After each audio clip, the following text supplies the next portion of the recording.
Welcome to the second day of the second FURIC conference here in Brussels in Comet meetings.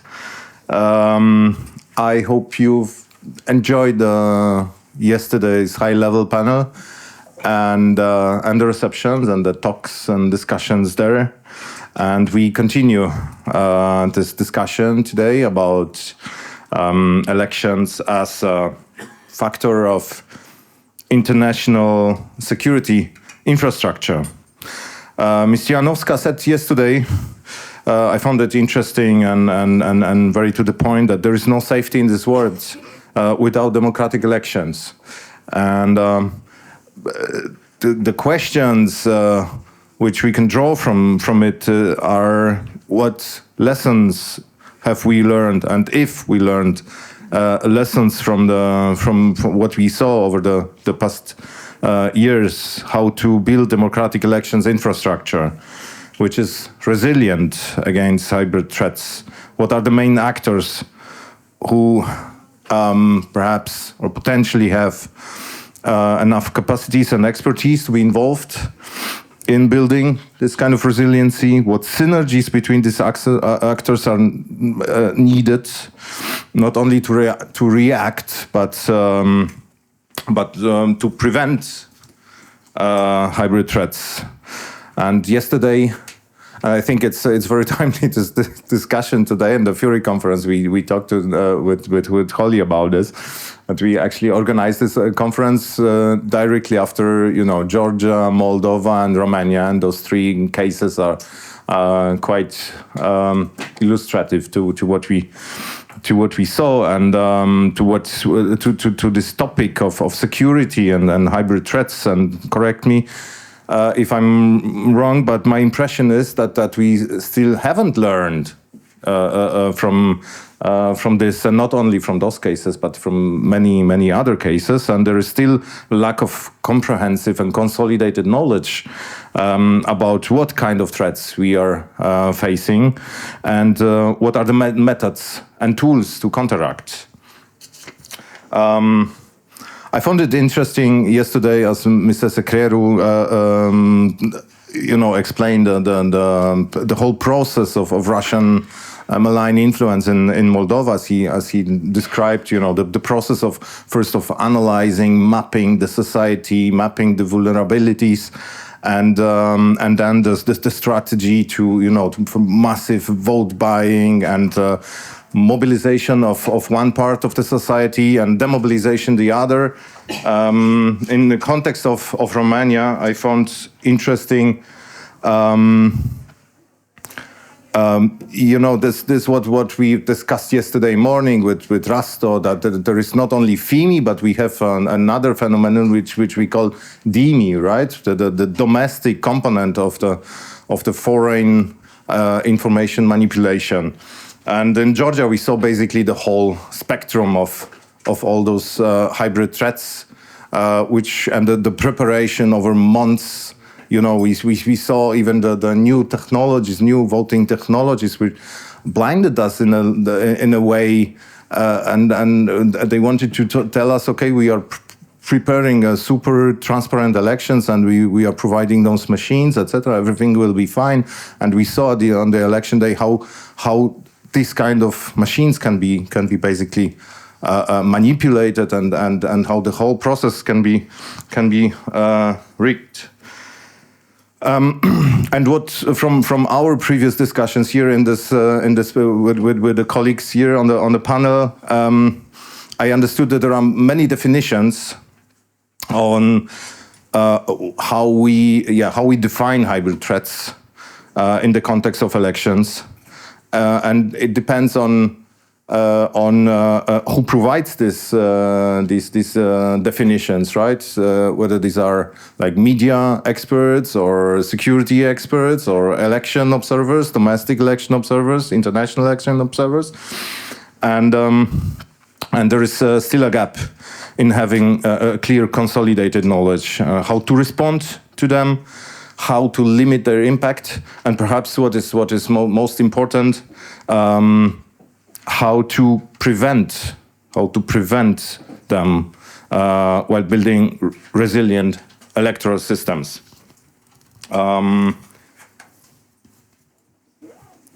I will shorten a little bit my introduction into this panel, but I think we with the FURIC conference we want also to speak about the recommendations, right? And then what we see as experts, what can be done, who should provide the input and the pressure to push for electoral reforms, which would reflect all the knowledge we have, and the question is, of course, whether domestic citizen or international observers are enough equipped with tools and methods to be the kind of focal point, or which collects and aggregate this this knowledge. Okay, and we will discuss it in the roundtables after this session, where we go more deeper into the if and how to improve election observation methodologies. What kind of technological improvements we need in observing, monitoring, and preventing hybrid threats, and what kind of synergies we need between the whole spectrum of actors involved. But let us start with the panel here, with the discussion about the nature of the current challenges. We have from the right side Zosia Ludkiewicz, who is the president of Political Accountability Foundation from Poland. She's also a board member of the European network, the EPDE, and she's also a board member of the global network of citizen election observers, the GNDEM. She's experiencing coordinating election observation missions in, first of all, in Poland, but also in Ukraine, Georgia, Kyrgyzstan, and other countries. And she is a former coordinator of Belarus program at the Batory Foundation. She was working in the EU delegation in Uzbekistan, and she also is a consultant of the European Endowment for Democracy. Then we have Brady Hills-Nowacki. He is Director of Programs of the IRI, International Republican Institute, in the Brussels office. He's advisor on countering foreign authoritarian influence, expert on FIMI and hybrid threats in Europe, and media monitoring best practices. He's a technical lead on data-driven research, developing tools for civil society to analyze malign narratives and media environments. Ricardo Caleri, who is a senior election expert at the European External Action Service. He has over 20 years experience, or even perhaps more. Okay. In election observation, supervision, technical assistance with OSCE, ODIHR, and Council of Europe, and now with the EU. And he focused in his work on methodology development, fostering relations within the Declaration of Principles, the DOP. And he has expertise in electoral technologies, on the follow-up methodologies, which is also, very much related to the FURIC, and in multilateral cooperation in electoral matters. And finally, we have Brynja Hult-Oskarsdottir, who is a director. I have to read it because it's a long function. Yeah, director of the Science and Technology Committee and Mediterranean and Middle East Group at the NATO Parliamentary Assembly. Yes. Is that correct? It's correct. Okay, great. And she formerly worked on hybrid and cyber threats at Iceland's Ministry of Foreign Affairs. And she was deployed also as strategic communication officer to NATO Afghanistan mission, and supported. She is also involved in domestic election in Iceland, supported multiple elections there, and she's also experienced diplomat and lecturer at the University of Iceland, and also a journalist. At the beginning of my career. Okay. Done 10, 12 years ago.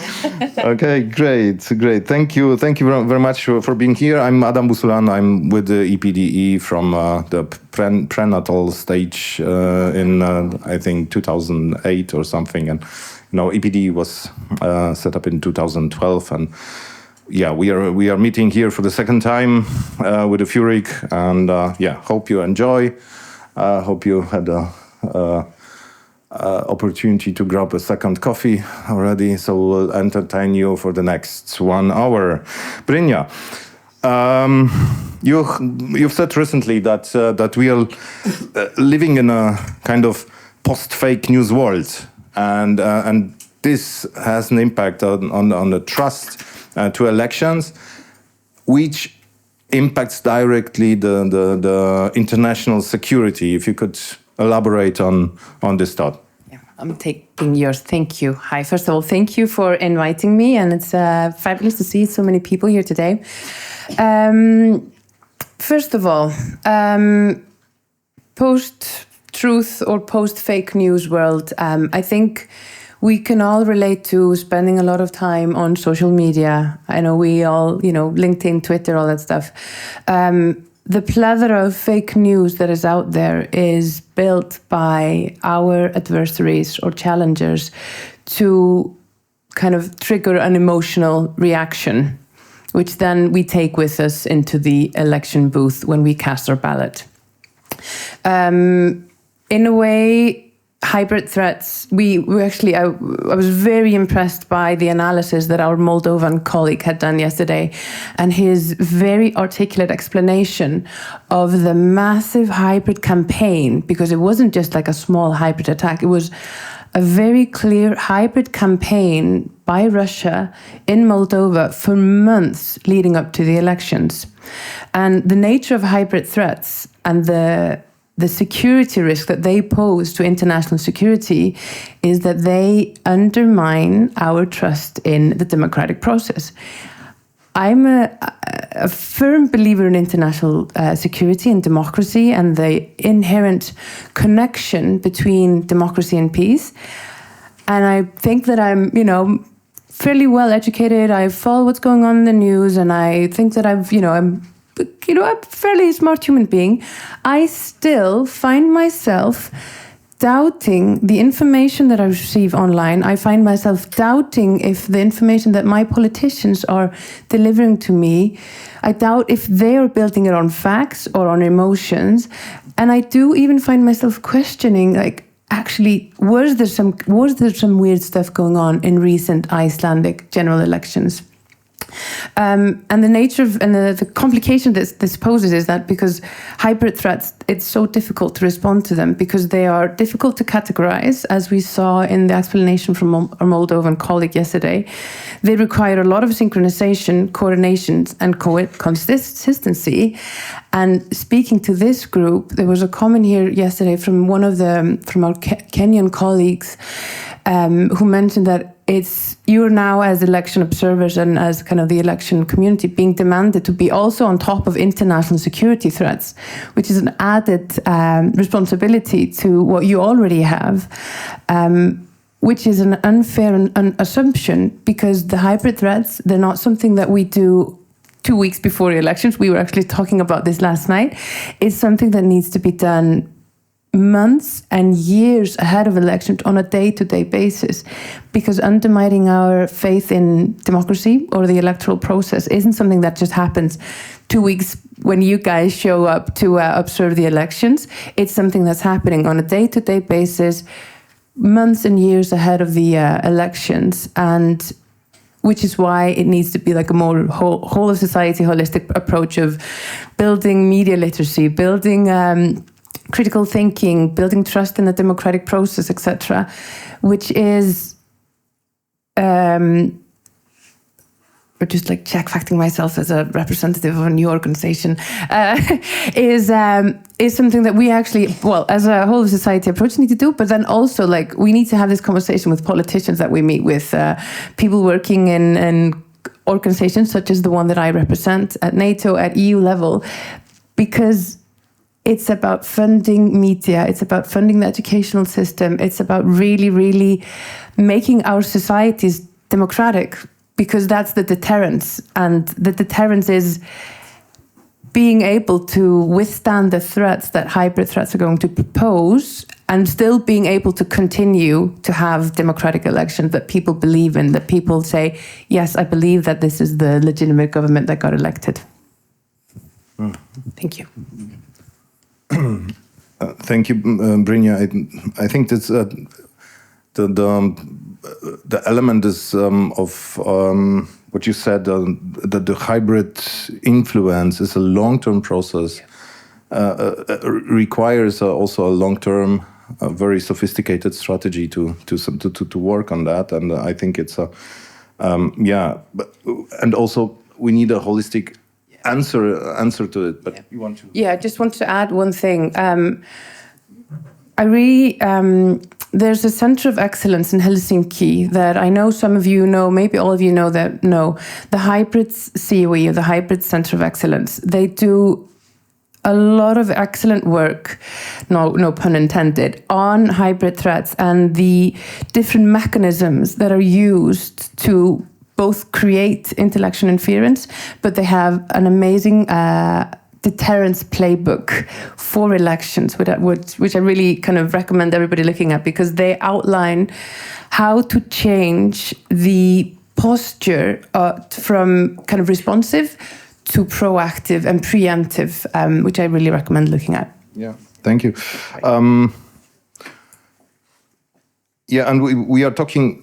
What we saw yesterday, or you heard yesterday, is that we don't have only, we are not only exposed to, to this kind of, new technological threats, and but also, that there is a whole spectrum of actions which can be implemented to influence, to add to this hybrid spectrum, to the hybrid instruments of influencing elections.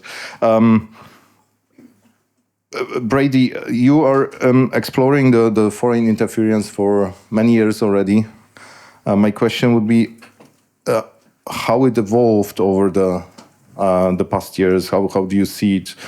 Do we better understand this phenomenon of FIMI today?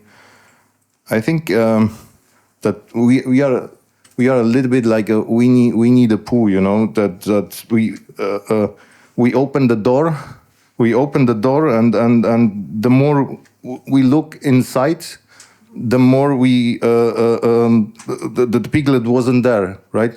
So we want to see something and we observe it, but we can't.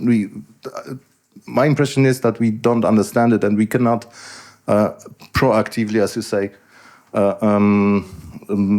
work with or against it. So what is your impression, Brady? Thank you very much for having me, and glad to see a lot of familiar faces here. I mean, so my initial response would say, I think we do understand the problem. I think there's a lot of us who understand the problem. I think pretty much everyone in this room is an expert who understands this problem. I think there's a few issues there that we can talk through, but if we look back at kind of where we were when I started this work in 2015, if we just look at kind of here in Brussels, I've been working primarily with the European Parliament, parliamentarians. The first report on disinformation from Anna Fotyga in 2016 clearly called out, at the time, disinformation as an element of a broader hybrid threat spectrum. Unfortunately, that report limited the actors there to two specific ones, Russia and Daesh at the time. But then we saw, since then, 2 years after that, I guess, there was a second follow-up report. Then in the last few years, we had Sandra Clandiete's reports for the INGA committee here, and each kind of built off of the last, but still ultimately remained, I think, fairly short-sighted, too actor-specific, and that has kind of caused, I think, some of our responses to also be short-sighted and a bit too limited. I mean, we can look at the situation now in Romania. Obviously, we could say, okay, the kind of trio of elections in Moldova and Georgia and Romania are a wake-up call. It seems a bit shocking to me that we would still need that wake-up call, but and there's some who say, at least in two of those cases, it shows the resilience. It shows the resiliency that's in place. I would say that that's not necessarily the case. For me, it looks like this is a sign of the lack of foresight and the response that tend to be reactive rather than preventative. We have the knowledge, I think, there to do it. We already mentioned the hybrid COE. I hope that it will get mentioned multiple times throughout today. So one of the problems we have is, even in the discussion we had earlier about FIMI, DIMI, hybrid, foreign authoritarian influence, there's a bunch of different terms, acronyms, sometimes used interchangeably. When you dig into them, have their own kind of niche area. But now, at least in Brussels, it seems like FIMI's been the default term for anything that's hybrid. I think that's somewhat limiting the bit of the conversation and limiting the responses that we have. So what I think we need to try to identify is, I kind of term it maybe a general theory of resilience. Something that is not necessarily a universal law that can be applied everywhere as a cookie cutter, but at least a foundational knowledge base on the threat ecosystem and different responses. The hybrid COE, together with the Joint Research Center, the Commission, created this comprehensive resilience ecosystem, which I think is a fantastic baseline framework where we can at least be talking about the same problem. We can view it the same way, and we can better understand it, and therefore better explain it to not only other experts, increase cross-country compatibility of research methodologies, analytical capabilities, but then also just make it easier to communicate with the general public as well. Make it a simplified version that we can engage with the general public, because ultimately that's who we need to be talking to, right? They're the ones who are going out in the streets. They're the ones who are voting. They're the ones who need the resilience. So finding ways of communicating this extremely complex, series of tactics and actors and vulnerabilities to the general population is first and foremost for me. And I think we have the people in place to do that. Unfortunately, at this stage, I think the main issue is a lack of funding, in particular for the civil society community. We've seen new initiatives by various institutions trying to address this issue. A lot of them have been somewhat limited in the scope. The work of EDMO is fantastic. They do a lot of great work. But I know it has been heavily reliant on academics and journalists and fact checkers. There's a smaller portion of CSOs. Some of the requirements have been limiting for others. But I think that more funding for the civil society actors who know this stuff, who can do this, and more importantly, who are part of the communities that we need to be talking to. That's the key.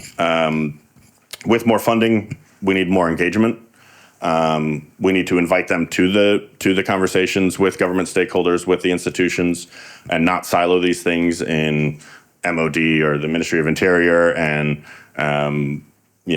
various institution buildings, but engage with the civil society in these conversations, including NGOs, including journalists, including private enterprise.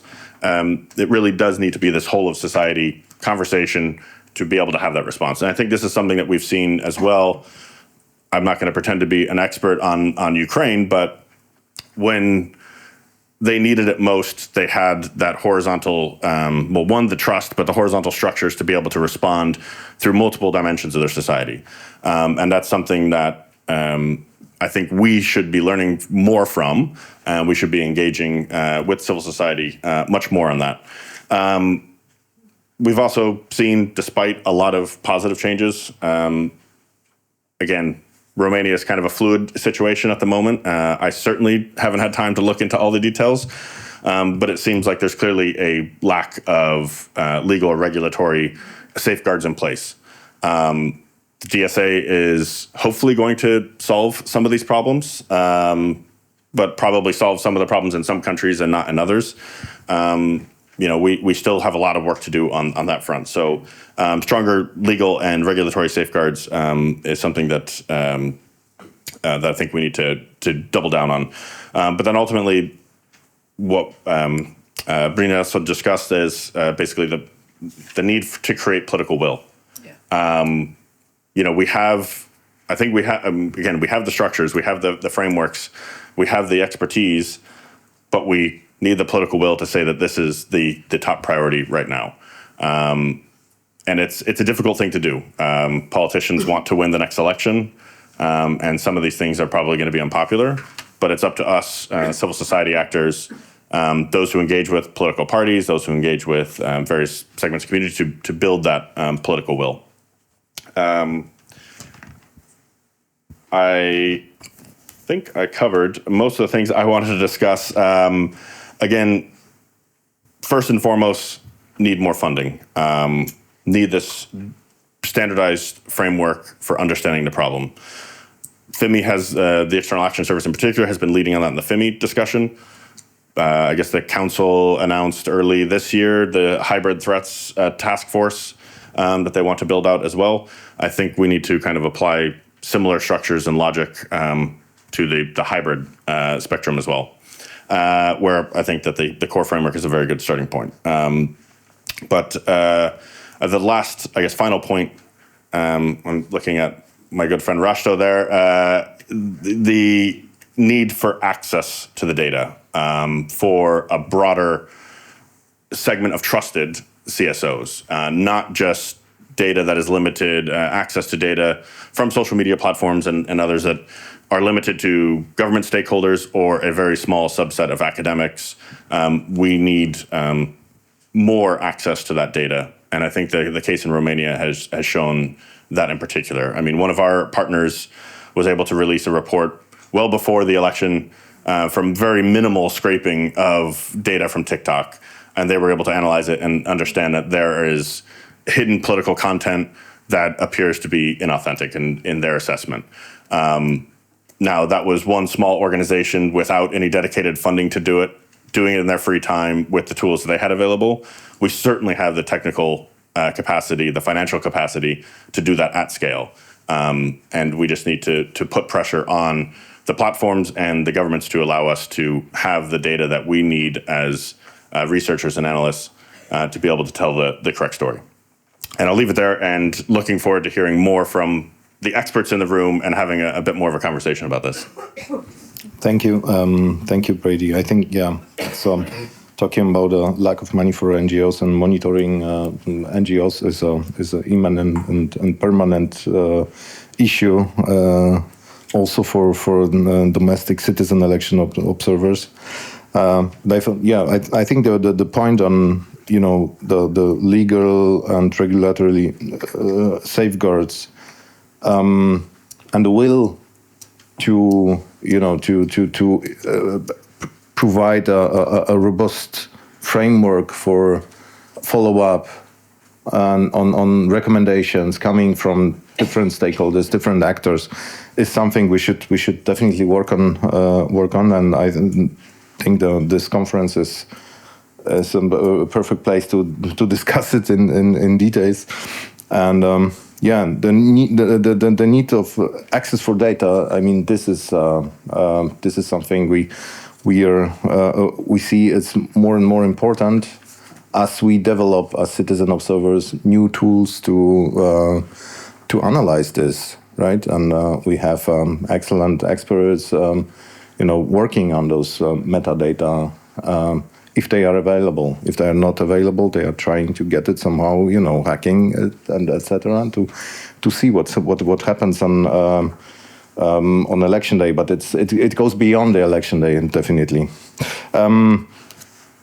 Ricardo, Brady mentioned the whole variety of actors which have which have to coordinate their efforts to counter hybrid threats. And international election observers are on the forefront of this battle.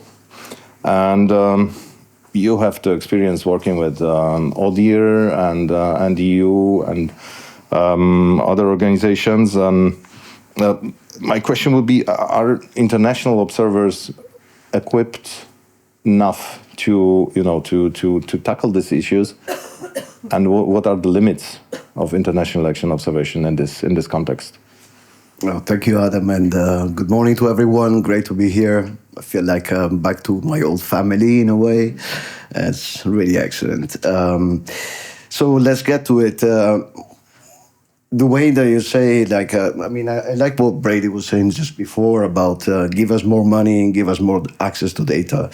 Well, I think the same also applies to international observers. Give us more money, give us more data. I mean, everyone wants that. But I think it is when we talk about the limits of election observation, that's one of the most evident ones. Excuse me. I think that I'm not an expert in FEMIs, I'm not an expert in hybrid threats, I just do election observation, so I take out of myself from this big group of experts. So I'm probably going to say something stupid, but I think that the way I see it in terms of resilience, when we're talking about resilience and how it is a concept that needs to be developed and clarified to many, in elections you have two types of resilience that observers try to address with their recommendations. One is the institutional resilience, and another one is societal resilience, more focused on the people and their understanding of what a democratic process is. With recommendations, international observers try to address both of these two different levels. Let's say, for instance, recommending that an EMB is independent, that an EMB is well-funded, that the judiciary, the independence of the judiciary is respected. That is a type of institutional resilience that is a key of democratic processes. But also recommending voter education, recommending fact-checking from CSOs. That is more a different level of societal individual resilience. We've seen interesting examples of resilience quite recently, and I'm just going to take myself out of the OSCE or DIR area because we actually, the focus of the EAS is elsewhere. And I think that South Korea recently showed an impressive amount of resilience when the people just went straight to the streets protesting against martial law. That is an interesting case for a relatively young democracy, how people actually did not really have any doubts and they faced the security services. On the institutional resilience, I think that one of the examples that is most in my mind is from 2017 elections in Kenya, where the Kenyan judiciary actually did not hesitate, sorry for my bad English, to show the finger a bit to the power by annulling the first round of the election.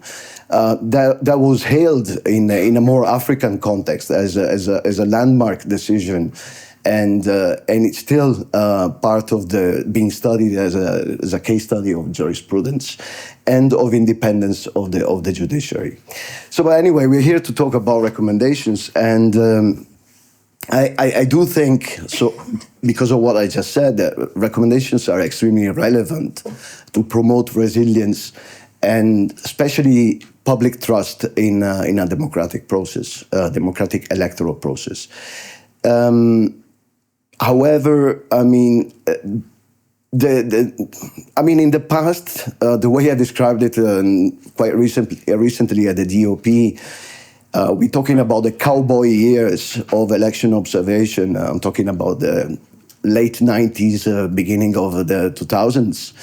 an election observation mission would actually go on and do 45 recommendations following an election, and that was very creative, very let's say rather unstructured and difficult, even more difficult to be implemented. Now. We as election observers have done quite a lot of work on that, trying to give a much smaller set of recommendations, given priority recommendations that we think are the most important to be implemented. But we also found out that the implementation is actually the key. You can recommend what you want, but if it stays on paper, actually it doesn't really serve anything. So it comes down to political will of national actors. It comes down to involvement of different sides of a society into pushing for electoral reforms. It comes down to donors actually putting their money where their mouth is, which is not always the case. And unfortunately, I see that that is going to be even less the case in the future. So there is a real big number of factors that can support the implementation of recommendations, and at the same time stop them from being implemented. There was a very interesting study last year that analyzed the past 10 years of EU EOM recommendations and their level of implementation. And what comes out very clearly is that recommendations that recommend changes to the legal framework are the ones that are least likely to be implemented. Of course, we understand that changing the legal framework it's much heavy and more difficult, and it needs a lot of buy-in from the society, it needs to go through the parliament and etc.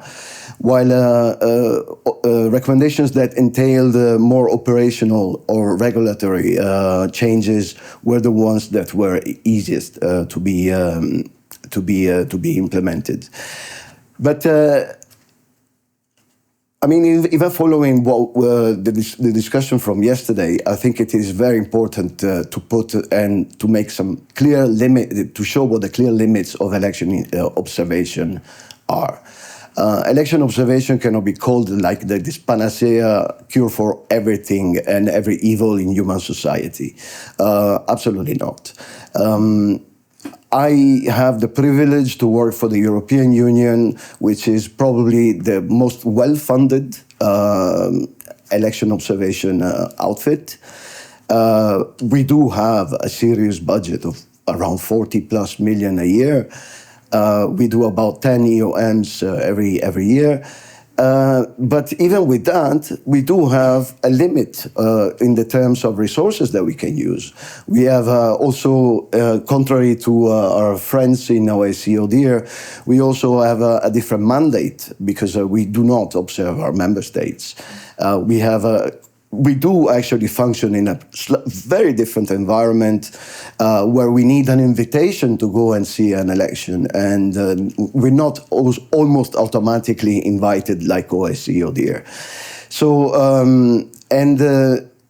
having said that, we're all kind of very clear about the time limit and the resource limit, but the access limit is also another clear, very strong limit to how far can we go into recommending things. When we're talking about cybersecurity, for instance, we do work with countries that are sovereign countries, and we are there with a mandate of non-interference and a mandate of, having an independent assessment, but cybersecurity is what we consider right outside of our mandate as election observers. We can see whether cybersecurity is in place, but we will never comment on the quality of cybersecurity unless it fails spectacularly. international observers will never go and analyze the source codes. They will never ask for access to privileged data or data that is under the umbrella of national security. So there are very clear limits to what we can do. And on the top of that, the time span of an election observation mission is its biggest limitation. Unfortunately, we would love to actually follow an electoral process from the very beginning, where, let's say, political parties have their primaries, where there's election registration, which always turns to be controversial. But in fact, what the reality is that observers deploy when the campaign starts, more or less, if we are lucky. Some other organizations don't even have that. So the level of direct observation that you can have over which you build your own assessment of an electoral process is limited to 3 months, let's say, maximum. There is a lot that happens before, and we see more and more some elections that are, in a way, already, I wouldn't call them rigged, but a type of outcome is predetermined much before election observers arrive. So because of that, I completely agree that there is a type of work that has to be done outside of international election observation. We'll rely more on institutional and specialized agencies that have the technical capability and also the long-term view on how to tackle these problems. And of course, those should as Brady was saying, involve like the widest number of actors, including civil society, but also security, different agencies of the government, and so on.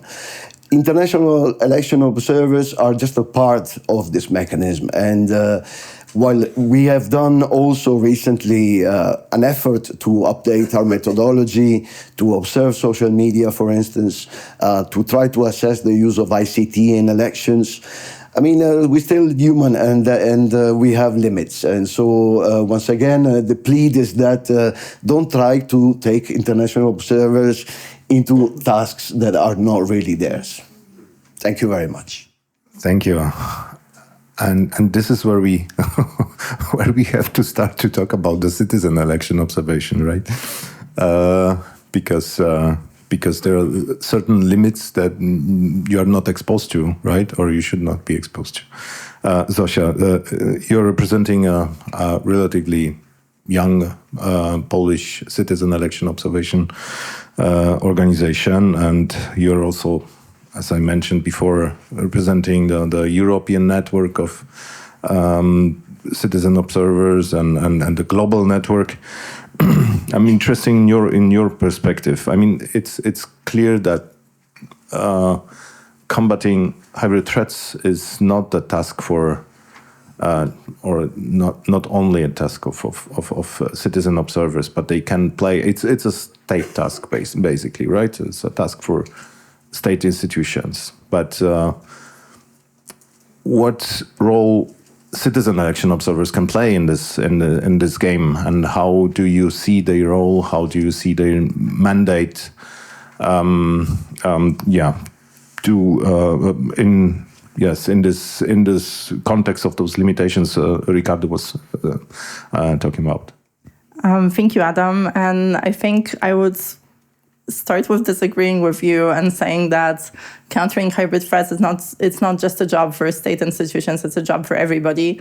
But I would like to start by thanking Ricardo and Brynja for mentioning that, this is not just a job for election observers, be it international or domestic. And I think speaking from a domestic observer perspective, I mean, we just learned how to monitor social media. We are now trying to understand the impact of artificial intelligence on elections. And now you're asking us to understand hybrid threats and national security. So maybe let's try not to put, all the responsibility on the heads of election observers, especially domestic. In saying that, I do think we have a responsibility to look at the larger picture, and also not to focus just at the electoral process, but also look beyond it. I mean, as it has been mentioned before, a lot of the threats to elections, they actually happen before an election is called. So we should be looking at it from a wider angle. And as domestic observers, we have the privilege, or we are unlucky to be there on the ground for everything that happens between elections. So I would say to a certain extent, some of the recommendations that we issue already tackle some of these vulnerabilities and some of these threats. I mean, we speak about issues such as campaign finance, oversight of social media platforms, right? But there are also bigger aspects that maybe don't necessarily talk about the integrity of elections, but speak more about resilient institutions and resilient societies. And by that, I mean, for example, the levels of civic education in general and the quality of education, the level of independence of the judiciary, which, for example, in my home country, in Poland, one of the biggest threats for the upcoming presidential election is the fact that the Supreme Court that validates the election is not considered a court by European institutions, right? So I think we should also speak more about, in general, transparency. Access to data has been already mentioned, but I think we need access to data both from platforms, but also from governments. We need to start working together with different civil society organizations who push for more transparency, but also with other institutions such as the Open Government Platform to facilitate access to information and access to data so that citizen observers, civil society, investigative journalists have actually access to the information they need in order to do the research and to investigate some of the things that were mentioned yesterday in the context of Moldova and Romania. Because we need to be able to do those investigations in real time. I mean, it's great that now we can understand what happened in Moldova, and we're still trying to understand what actually happened in Romania. But we need to be able to be smart and to act when these things are happening, not just after. So I think what we really need to understand and to kind of shift in our work also as domestic observers is to maybe try to rebrand our activities and speak more, see elections. And I think in this case, I mean, Brady, you said we don't need a wake-up call, we should be awake already, right? But I still think Romania, Moldova, and Georgia are hopefully a wake-up call for all of us to start thinking about these vulnerabilities to our elections, to our societies, and for us to start working together and form those horizontal networks that look at these vulnerabilities beyond electoral processes. And I think we really need governments also to understand that when we come in as domestic election observers and speak of recommendations and vulnerabilities to election integrity, and those we issue those early warnings and say that, well, if you don't fix your campaign finance system, or if you don't fix the issue with your judiciary, then things will go really badly.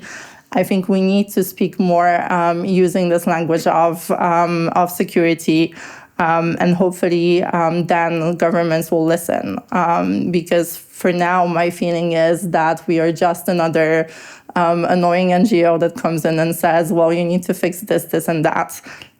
So I think what we need is, first of all, for governments to listen and to take us seriously and to understand that these are things that need to be addressed. But also, I think we need to work together more and also go out of our election bubble, which is, a very nice place, and we all like each other here, and it's nice to meet at FURIC, every year.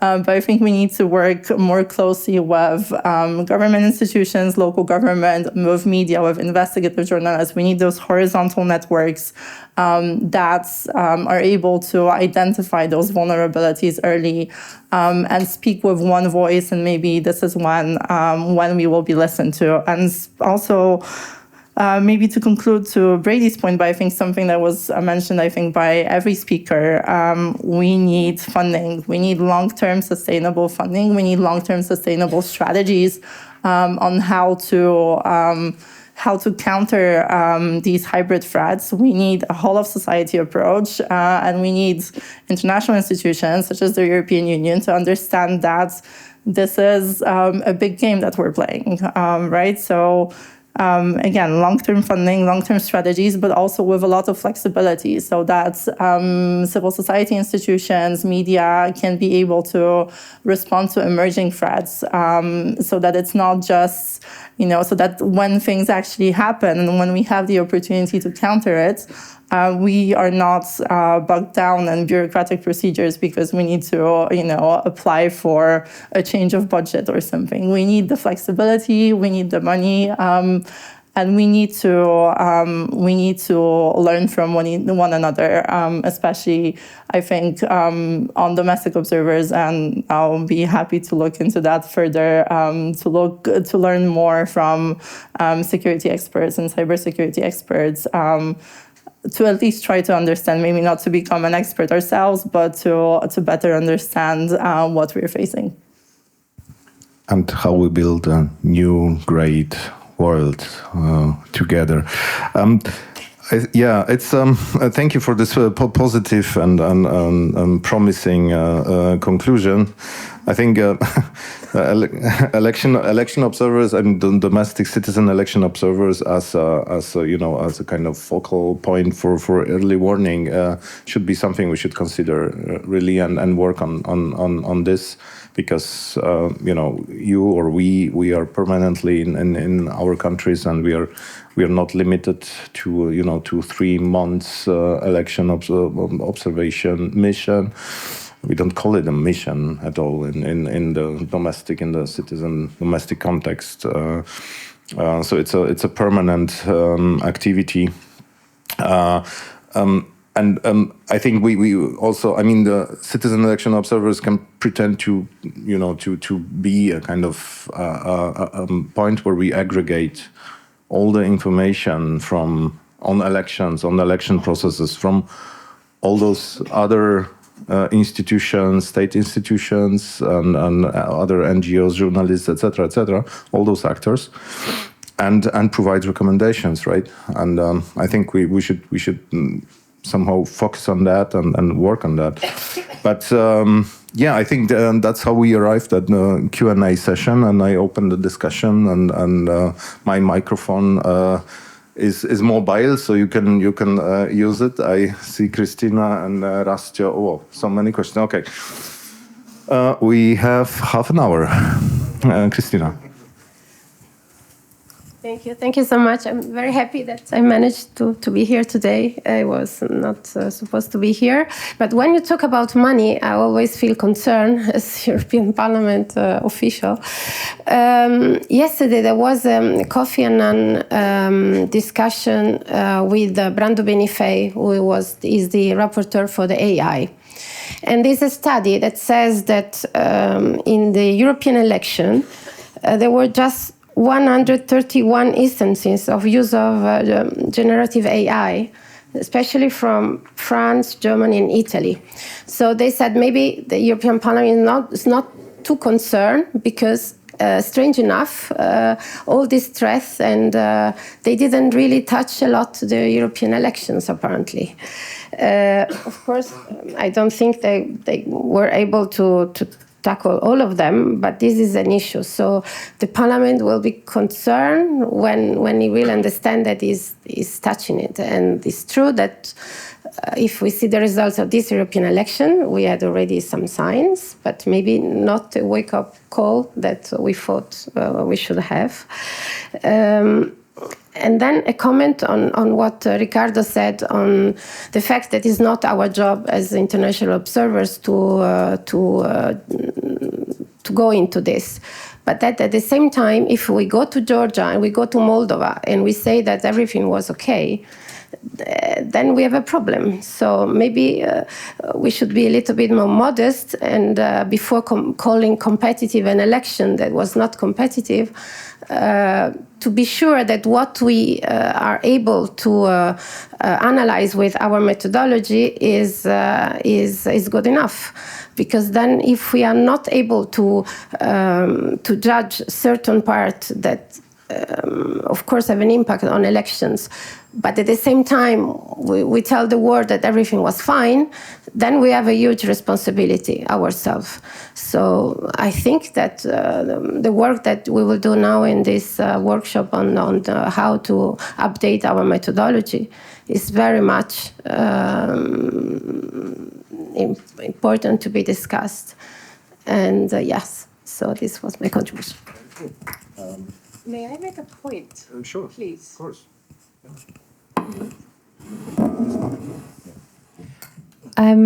So I just want to make one point, that I was having a conversation with our Swedish colleague who was here yesterday. I think he was from NTI. He was a representative now in Moldova. And to your point, I know you're from the European Parliament, so I represent the NATO Parliamentary Assembly, so I engage with parliamentarians every day. I take them on missions, we take them on visits, etc. And recently we were in Algeria with a group of 35 mainly European parliamentarians representing like the European side of NATO. And one thing that we saw and was frequently represented to us by the Algerian government is this anti-Western narrative that was building not only in Algeria, but widely in the African continent. And when we talk about election interference happening in Georgia, in Moldova, even though it didn't directly impact the European elections taking place in June, a lot of the disinformation that's taking place in elections in countries outside of the EU and outside of NATO, it's about us. It's about NATO. It's about EU. It's about like this. It's about creating narratives that persuade the electorate to not vote for pro-European or pro-NATO, pro-democratic parties. So I do think it's still something that we need to be concerned about, even though it didn't touch the European election directly, because our democratic values are being used as a mechanism to persuade people to not vote for parties that are pro-European or pro-North Atlantic, NATO, basically. Sorry, yeah. Thank you. I see Rastya, but I have also to look left and right. Okay, so Rastya, and please, I understand we are a big expert family, but please introduce yourself and tell us who you are. Rastya Kužel, Memo 98, Slovakia. Thank you so much. I think this was really well framed by all speakers. I completely agree with this whole society approach. I think that's what is definitely necessary. My question is on the role of the governments. I mean, we seem always to be a little bit late. Like you mentioned, the 2016 report and the narrow framing of what really happened. And ever since we have seen what you described, the fact that politicians are always tempted to win elections and use actually disinformation for this purpose. And my question is whether we are already able to sort of recognize that there are governments who are actually not willing to agree on the threat. And I would go even further, that are using the threat to win these elections. And that's why I'm talking about DIMI, and I'm sort of wondering whether we are able to recognize that it's not FIMI, but it's DIMI, which is the threat. More and more we see these elections, and I wonder whether I do understand some limitations on the side of the European Union, This was not clearly foreseen at the beginning, that member states would have these problems with backsliding, but are we ready to recognize this as a problem, and do we have a solution? I mean, are we still willing to cooperate with these governments? I mean, are we willing to share all this, or do we recognize that it's maybe civil society or maybe some other actors that need to be involved? Thank you. Thank you, Rastio. I saw Nikolai, and then I have Ulvi on my list, and who was... Okay, so... Hello. Nikolai Panfil from Olex, Moldova. We just collect some 2 or 3 questions, right? And then... Moldova was mentioned several times, so I would like to start with what Madame Christina mentioned.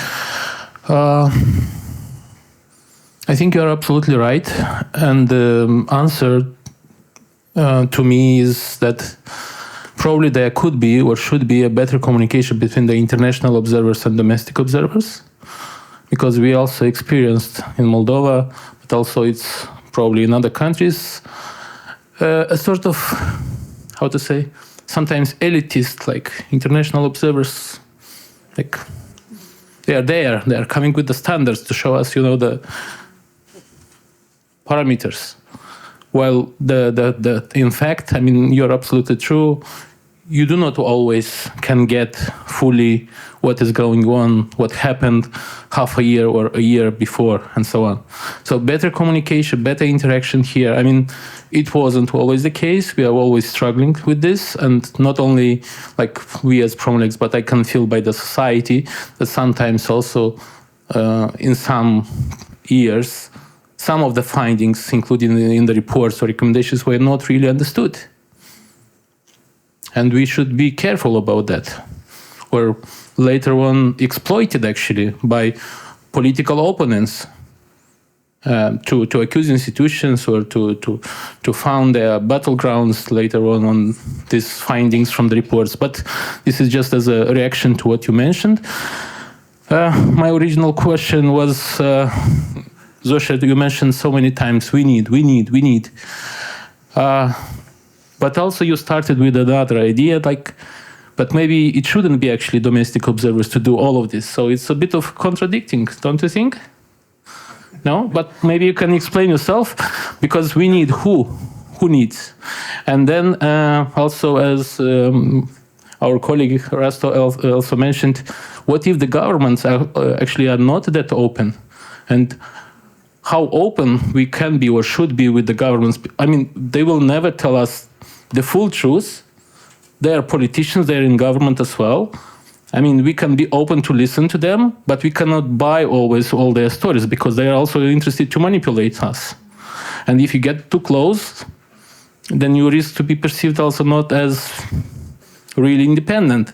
So this is quite a challenge. I mean, we experienced this on our side when we tried several times to meet with the police, and we met with the police to understand what they are displaying, what kind of video they are showing us during the campaign, explaining how these operations went. But still, it is up to you to also to find a second and then a third source also to document, all of this, to make sure that, because my question, for instance, in case of Moldova now, why is there not any video now? I mean, isn't the network producing anything? Short network, I mean. Suddenly it stopped with the elections. So I'll stop here probably.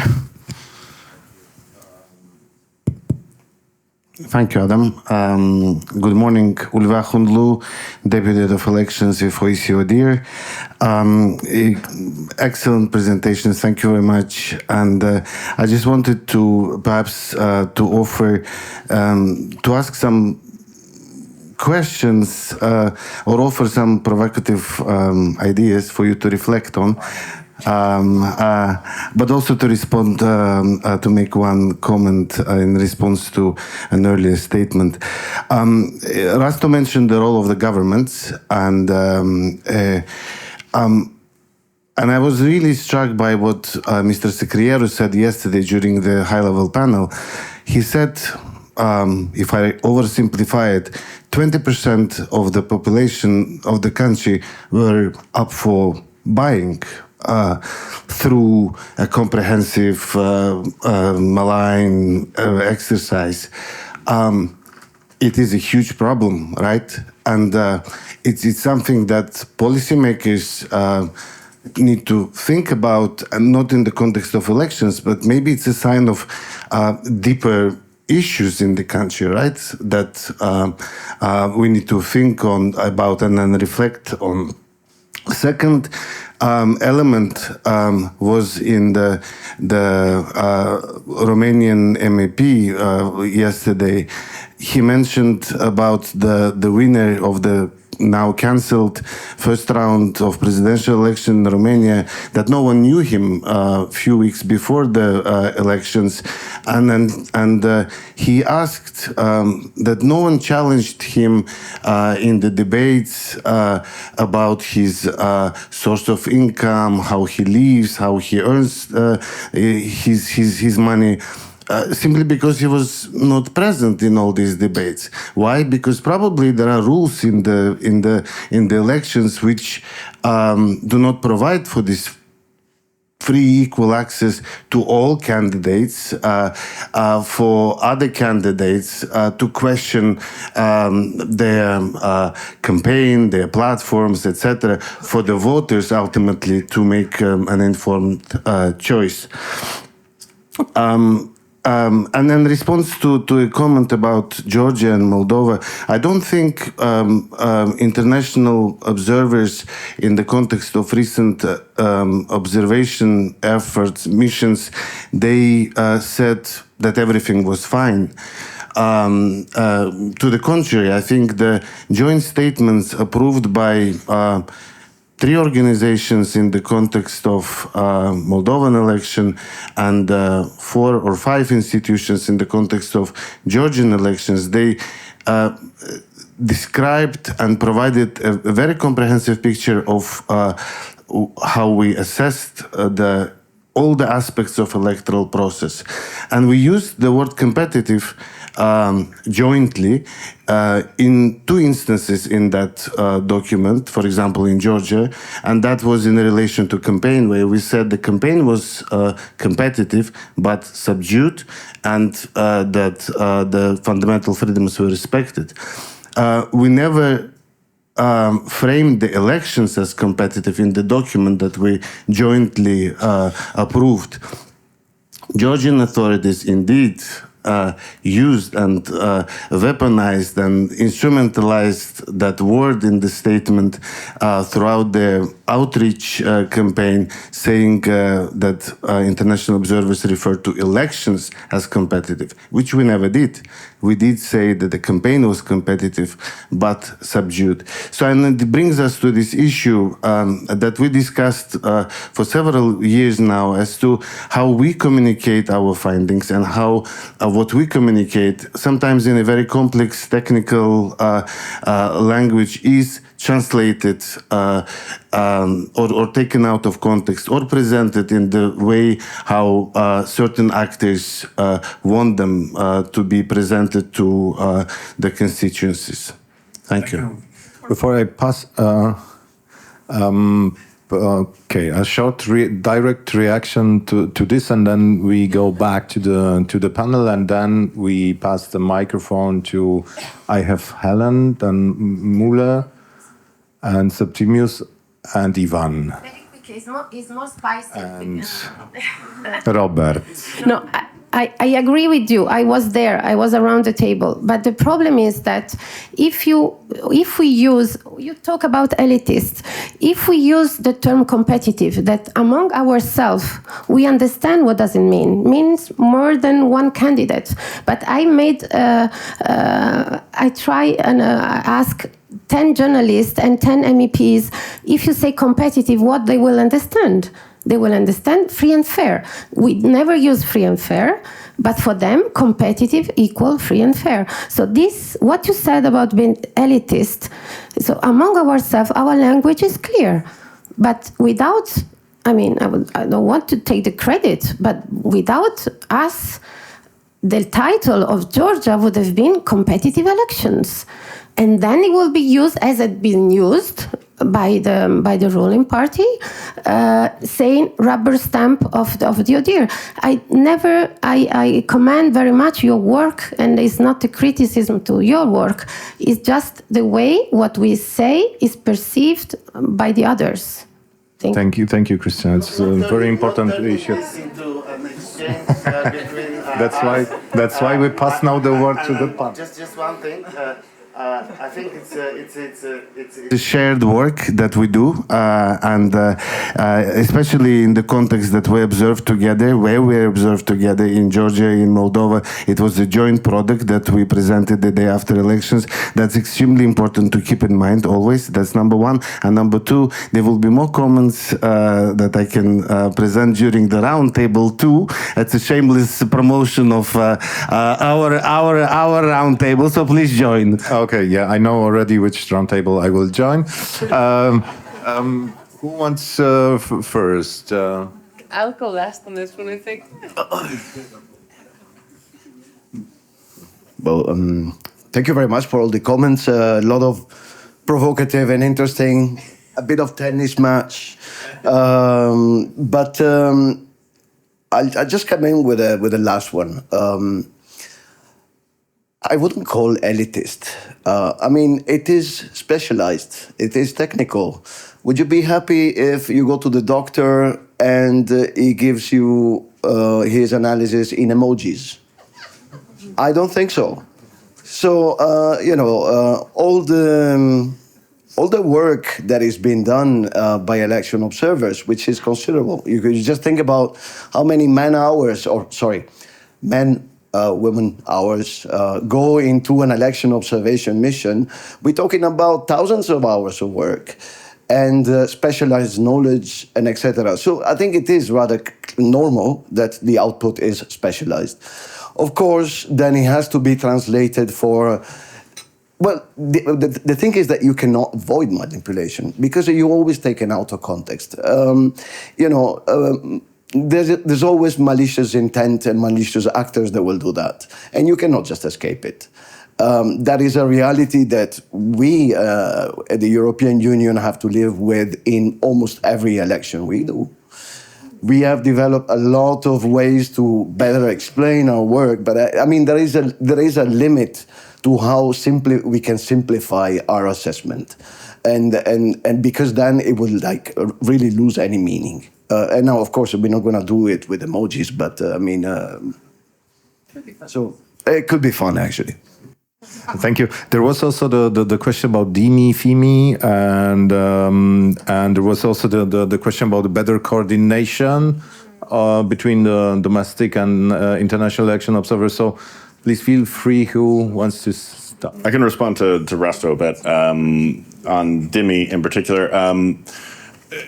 This is something that, we've talked about for, 9 years at this point. A lot of the projects in the space have been focused on foreign interference, partially because that's how it needed to be framed, I suppose. But this is precisely why CSOs that are not attached to governments are key. We have more flexibility in understanding that kind of gray zone. And this is, one thing, the use of the term disinformation still is, is difficult in some of these cases, because I think most of the problem is not disinformation from domestic actors. It certainly is a problem, but most of the stuff that we've seen in our observations are perfectly politically protected speech, just maybe hyper-partisan or something we disagree with, but it's a lot of the most effective is stuff that is not fact-checkable anyway. So using that term disinformation, I think, has muddied the water a little bit. It's been overused, I suppose, rather than keeping it defined to its specific use case. And so, what we tend to look at in some of our work is what we define as kind of more hostile or malign narratives, coming from the value-based perspective that democratic institutions and society is to be protected and promoted. You can still disagree with that. We don't advocate for the content to be removed, especially as an American and an American organization. We take the First Amendment very seriously. And so for us, we've also seen in research that we've done that we don't necessarily need to remove that content. Sometimes that might inflame it even more. But what we're missing is just more quality interpretations, journalists, reporting out there. In the case of the most recent invasion of Ukraine, the full-scale invasion, we saw that when there was inflection points in coverage, that, for example, the missile that unfortunately fell in Poland killed 2 citizens, we thought that would be a tipping point in the kind of disinformation campaign, the anti-Ukrainian campaign in the media space. What we saw is that actually increased the number of articles covering the war in Ukraine and the topic, and we found that the vast majority of that tended to actually be from quality media, or at least presented as more neutral coverage of the situation. And so where we thought that there would be a spike in the kind of more hostile content, the proportion actually decreased. So to me, it seems like the better response there is to not remove that content, but rather just to keep promoting better content out there, which again comes back down to funding CSOs, having more funding for journalists. And that, I think, is going to help us solve the problem of the domestic actors, because we know the EU can't do that. NATO certainly can't do that. So that's something that has to come from the domestic actors, has to come from those who are independent of the government. And so that's where, again, I feel like I'm just trying to raise money for CSOs, but that is literally the easiest thing we can do, is give more money to these people so they can do their job. And exactly, people like you and Ivan at Memo 98 doing this work for a very long time and really leading the way, especially in Central Europe, but all over. And we just need to do more of that. So, Zosiu, can you confirm? Yes, more money, please. No, but first of all, thank you, Ricardo. Challenge accepted. Translating recommendations into emojis. We'll try to do that. That's an interesting one. But maybe on the issue of working with governments, I think every context is different, and I wouldn't say that there is one single recipe. I think over the years, CSOs in countries such as Hungary, Poland, and now Slovakia had to and have to answer the question to what extent you engage with a government that is backsliding. So I think it's a very country-specific question to be answered by domestic observers, but also by civil society at large. But I would say in most cases, engage while trying to, still maintain your independence, because independence is key, and once you lose it, it's really hard to get it back. On the funding question, what I was saying when I said we need more money, I meant we, civil society in general, we civil society actors, but also independent media. There needs to be more funding in this space. But also, I think it is important to say, and I think I mentioned it last year at FURIC, and I will repeat it this year as well, looking at my colleagues from Romania, Slovakia, from Hungary, there is not enough funding coming from European institutions for civil society work on elections in this space. Yes, Central Europe is leading the way. We have a revival of domestic observation in Poland, hopefully in Slovakia soon. We have great organizations in Romania and in other countries. But we need a revival of the domestic observer movement also in Western Europe. We need all of the Western democracies, and I'm looking at the US as well, to understand that citizen engagement, especially through domestic election observation, is very valuable. And this movement needs to be restarted. There is expertise coming from Poland, from other countries that can be shared on that. And there needs to be sustainable funding for domestic observers, because without that, we will just be unable to do our work. Okay, I will just end there. Okay, we are actually running out of time, Brynja, and then we will have only one round of short questions at the end, if you allow me, because we are already running out of time. Just one point on the disinformation. So the hybrid COE defines 13 different hybrid threats. We've basically spent this panel mainly talking about disinformation, and I know you've been working in this space for longer than I have. And I do find it helpful. One of our panelists yesterday, the Lithuanian MEP Petras, kept emphasizing that this is a question of national security. And I think I'm probably the only NATO-ish representative here in the room. And I know we're here talking about elections and you're in election observation. Personally, I'm trying to frame this increasingly when I speak to MEPs or to NATO parliamentarians, to civil servants, etc., that yes, this year of election, this was challenging because it's having an impact on our elections currently, but in the wider context, and this is way too much national security line maybe for this room, but if we think about the impact that disinformation can be used if we are to find ourselves in a wider conflict with, for example, Russia at some point, how are we going to secure civilian mobilization when we think about the fact that every regional defense plan starts with a national defense plan, which begins with civilian mobilization that believes in the government and the messaging that the government is sending? And if we as a society cannot ensure that, we're going to find ourselves in a pretty dire situation in a few years that will lead to the conflict between democracy and autocracy, which should be our main concern as election observers, as civil servants, as people presenting parliamentarians, etc. Thank you. Mm-hmm. Thank you. So we have the last round of questions. I have Helen. If somebody could pass a microphone to Helen. I have Mule and I saw Septimius, and Robert will kill me, but for not giving him the microphone anymore. But okay, so yeah. Okay, thank you. My question is to Brady. You spoke about one thing that we grapple with, especially in Africa, the issue of political will in influencing electoral reforms. We have had elections where we continue to repeat the same recommendations after each electoral cycle. What are the key strategies you can share for us to push for political will? Because that's the one thing that we have grappled with. And in my country, our government has been clear that they will not reform themselves out of power. So how do we deal with that? Thank you. Thank you, Helen. Thanks for being short and to the point. Mule. Thank you. I'll also be very brief. So, one to Brynja, we are already in a very serious situation. So we are not thinking about it coming later. It's now. Secondly, the hybrid threats that we're talking about are international in nature with domestic implications.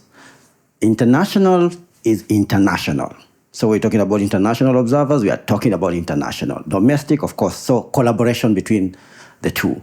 And lastly, on the engagement, and I want to thank Zofia for representing the citizen observers very well. Viva for more funding for CSOs. Secondly, the engagement with government. The Kenyan example that Ricardo used in terms of the judiciary. The civil society in Kenya was very clear, was not surprised about the ruling which came in 2017. Why? There was a long-standing engagement with the judiciary before that election, between the civil society and the judiciary, until they formed what they called a judicial committee on elections.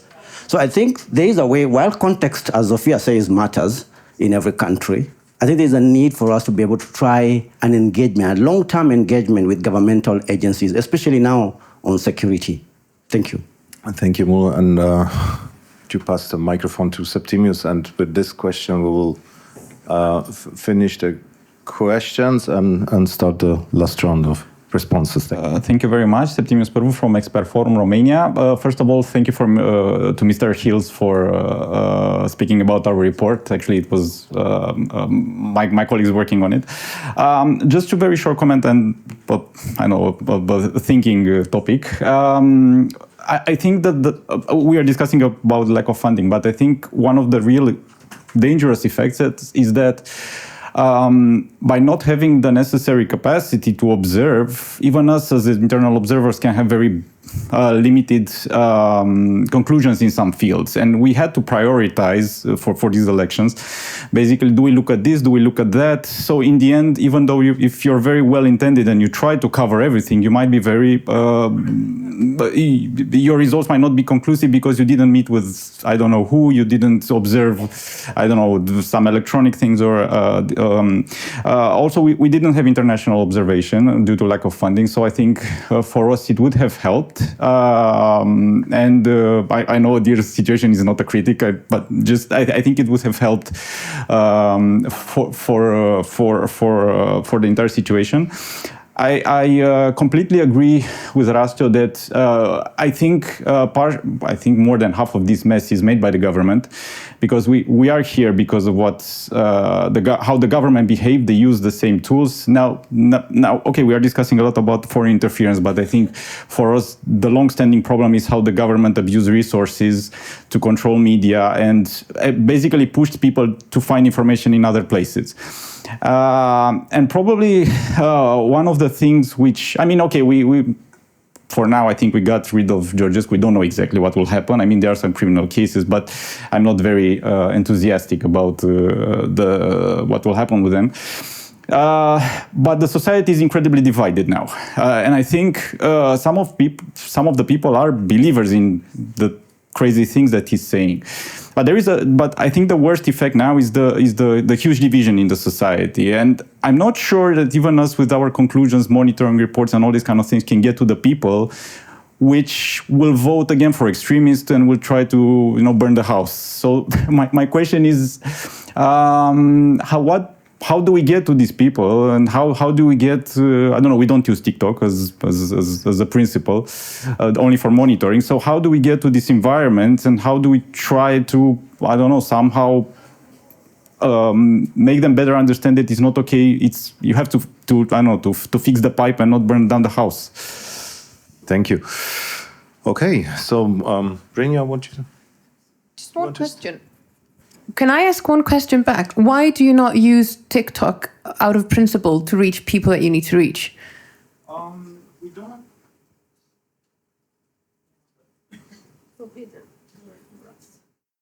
We don't use it for security reasons, and I mean, seeing how it works, seeing how flawed it is, seeing the data, the data issues. Yeah, same reasons as most diplomats are not allowed to have TikTok on their phones. Yeah. I have one comment for that. We need to use the means and tactics that our adversaries use to and penetrate the same information space that they're sowing disinformation in. I think I say this as myself, not as the organization I'm representing. Sorry, I forgot. Sorry. Yeah. You might be in danger, yes. Probation ended.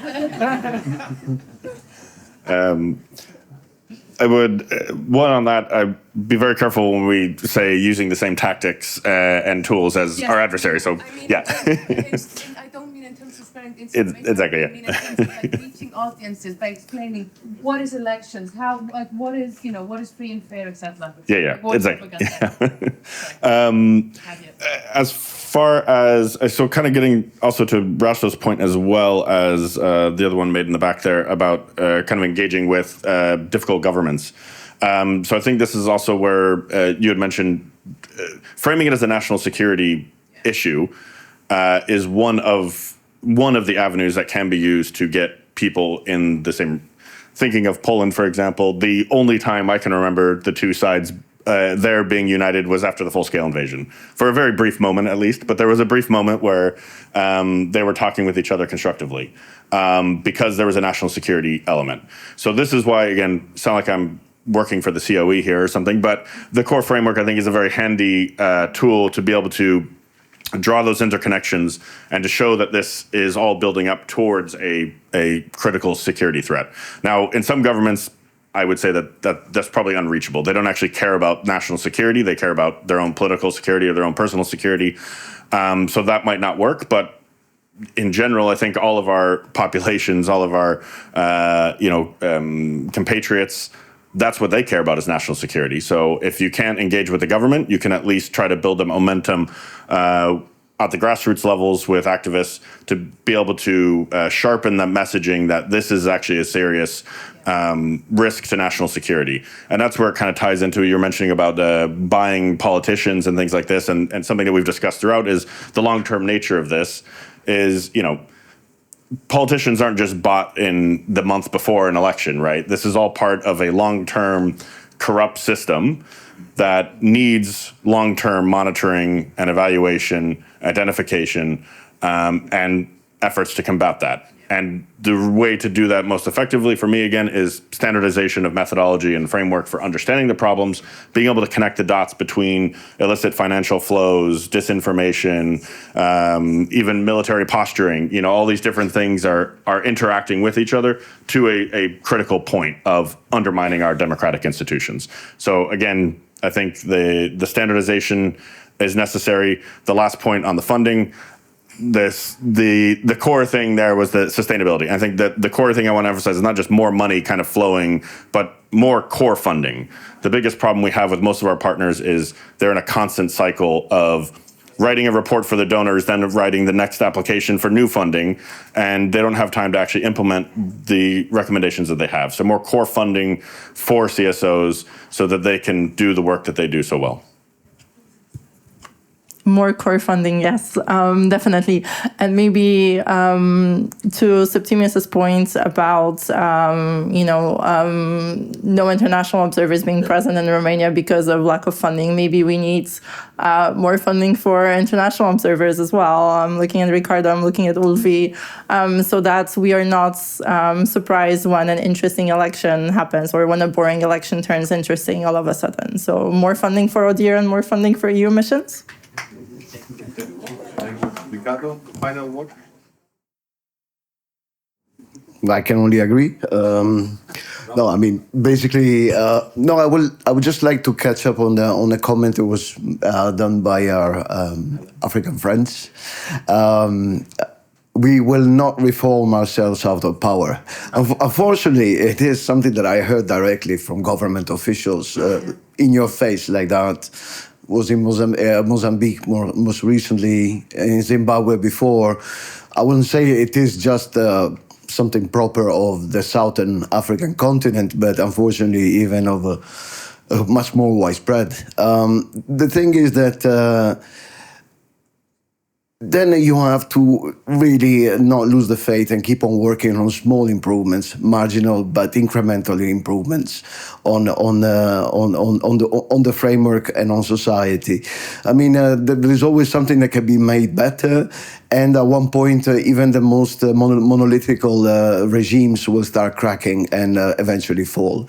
I mean, we see Bashar al-Assad just had to take a plane to Russia very recently. That was unthinkable a few months ago. So I think that it is that is actually the resilience of the people and people that try to make a better society and including better elections. So I think that keeping the faith and keeping the struggle, that is one of the basic items that we should all do.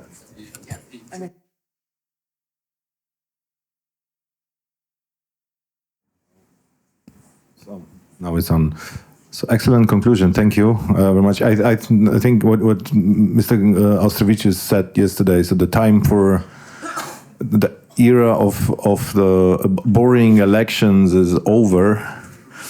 So yeah, let's keep us working on that.